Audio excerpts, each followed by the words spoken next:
મિત્રો આજના વોકેબ જોઈ લઈએ. સિનોનિમ પહેલા સમાનાર્થી. તો વિજિલન્ટ એટલે કે સતર્ક, જાગૃત. તો તેનું સમાનાર્થી થાય અલર્ટ, વોચફુલ અને અટેન્ટિવ. અટેન્ટિવ એટલે એટેન્શન એટલે ધ્યાન આપવું, તો તેના પરથી અટેન્ટિવ બન્યું છે. પછી બીજું છે ઓબ્સોલેટ એટલે કે જૂનું. તો તેનો સમાનાર્થી થાય આઉટડેટેડ, એન્ટિક્યુટેડ અને આર્કેઇક. અહીંયા એન્ટિક્યુટેડ એ છે એ એન્ટિક વસ્તુ હોય, જે જૂની વસ્તુ હોય તેને આપણે એન્ટિક વસ્તુ કહીએ છીએ, તો તેના પરથી બનેલું છે. પછી ત્રીજો શબ્દ છે મેટિક્યુલસ એટલે કે ઝીણવટ ભર્યું, ખૂબ કાળજીપૂર્વક કામ કરનાર. તો તેનો સમાધાન થાય કેરફુલ, થોરો અને પ્રિસાઇઝ. પ્રિસાઇઝ એટલે કે એકદમ ઘણી વાર આવે છે ને કે એકદમ શોર્ટ જગ્યા આપી હોય તેમાં તમારે સાવચેતીપૂર્વક લખવાનું હોય, તો એ મિનિંગમાં અહીંયા પ્રિસાઇઝ શબ્દ વપરાયો છે. પછી ચોથો છે એસ્ટ્યુટ એટલે કે ચતુર, દૂરંદેશી, જે દીર્ઘ દ્રષ્ટિ રાખતો હોય તેવો વ્યક્તિ. તો તેનો સમાનાર્થી છે ક્લેવર, શ્રેવર્ડ, વાઇઝ, પરસેપ્ટિવ. પછી છે ઇનસાઇટફુલ, શાર્પ અને ડિસર્નિંગ. પછી પાંચમું છે એલિક્વન્ટ, એનું ઉચ્ચાર ગુજરાતી થાય વાકપટુ, એટલે કે એનો સમાનાર્થી જોઈએ ફ્લુઅન્ટ. પછી આર્ટિક્યુલેટ, વેલ સ્પોકન, લ્યુસિડ અને પરસ્યુસિવ, એટલે કે એકદમ આમ ચપળતાથી બોલવાનો વાળો વ્યક્તિ હોય ને, જેની વાકછટા બોલવાની શૈલી એકદમ સારી હોય તેવો વ્યક્તિ. હવે આગળ જોઈએ વિરોધાર્થી એન્ટોનિમ્સ. તો વિજિલન્ટ,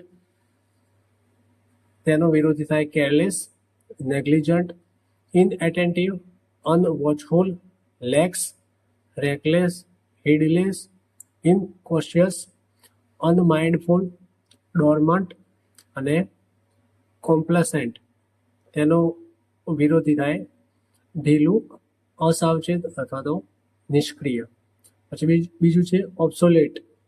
ઓબ્સોલેટ એટલે જૂનું, તો તેનો વિરોધી થાય નવું અથવા તો આધુનિક. તો તેનો વિરોધી થાય મોડર્ન. કરંટ એટલે હાલમાં હોય એટલે નવું હોય. પછી લેટેસ્ટ. કન્ટેમ્પોરરી એટલે કે સમકાલીન એટલે હાલના સમય વાળું.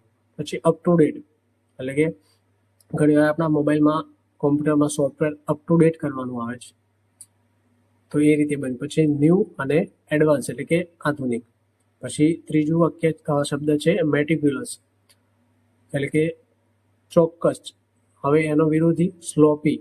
પછી કર્સરી, હાસ્ટી. હાસ્ટી એટલે ઉતાવળિયું એટલે ઉતાવળ કરતો હોય તે એના પરથી બનેલું છે. પછી ઇમ્પ્રિસાઇઝ.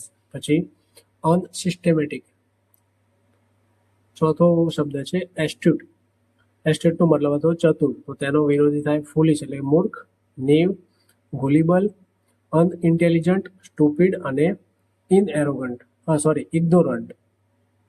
પાંચમો શબ્દ છે ઇલોક્યુન્ટ. ઇલોક્યુન્ટ એટલે સ્પષ્ટ રીતે બોલનાર, મતલબ કે વાકછટા જેની સારી હોય તે વ્યક્તિ. તો તેનો વિરોધી થાય ઇનઆર્ટિક્યુલેટ, ક્લમ્સી, અનક્લિયર, ડલ, ઇનઇફેક્ટિવ અને ટંગ ટાઈડ.